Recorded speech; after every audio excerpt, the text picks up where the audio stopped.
आखिर भगवान श्री कृष्ण ने अभिमन्यु को क्यों नहीं बचाया, आइए जानते हैं दोस्तों। कहते हैं कि चंद्रमा कभी नहीं चाहते थे कि उनका बेटा पृथ्वी पर जाकर महाभारत का युद्ध लड़े, परंतु उन्हें विवश होकर अपने पुत्र को महाभारत के युद्ध के लिए भेजना पड़ा था।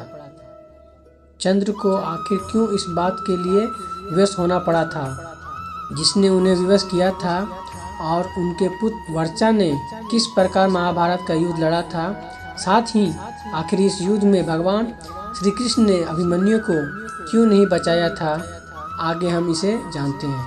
वीडियो अच्छा लगे दोस्तों तो लाइक करें और चैनल को सब्सक्राइब करें। दुष्टों के विनाश के लिए भगवान विष्णु अवतार लेते तो भगवान विष्णु का साथ देने के लिए सभी देवताओं को पृथ्वी पर या तो अपना अवतार लेना पड़ता या फिर अपना पुत्र उत्पन्न करना पड़ता। इसलिए द्वापर युग में दुष्टों का विनाश करने के लिए भगवान विष्णु कृष्ण के रूप में अवतार लिए। तब ब्रह्मा जी ने सभी देवताओं को यह आदेश दिया कि भगवान श्री कृष्ण की सहायता के लिए वह सभी पृथ्वी पर अंशावतार ले या अपने पुत्रों को जन्म दे।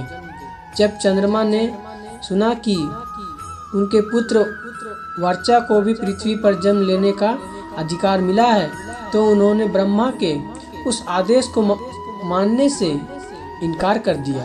साथ ही यह भी कह दिया कि उनका पुत्र अवतार नहीं लेगा।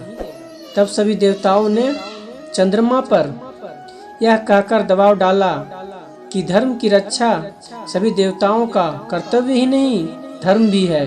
इसलिए वे अथवा उनका पुत्र अपने कर्तव्य से कैसे विमुख हो सकते हैं।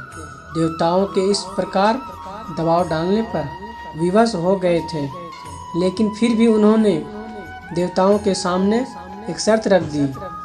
वह शर्त यह थी कि उसका पुत्र ज़्यादा समय तक पृथ्वी पर नहीं रहेगा।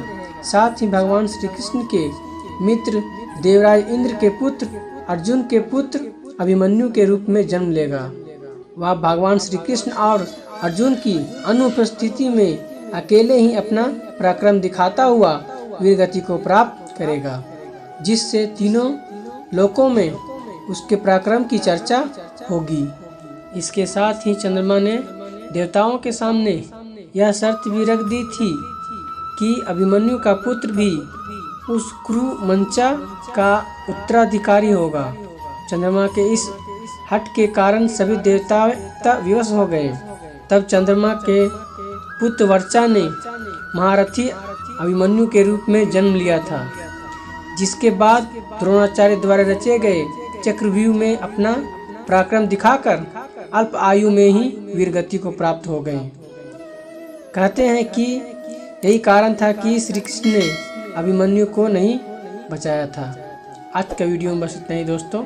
वीडियो को लाइक करें, चैनल को सब्सक्राइब करें।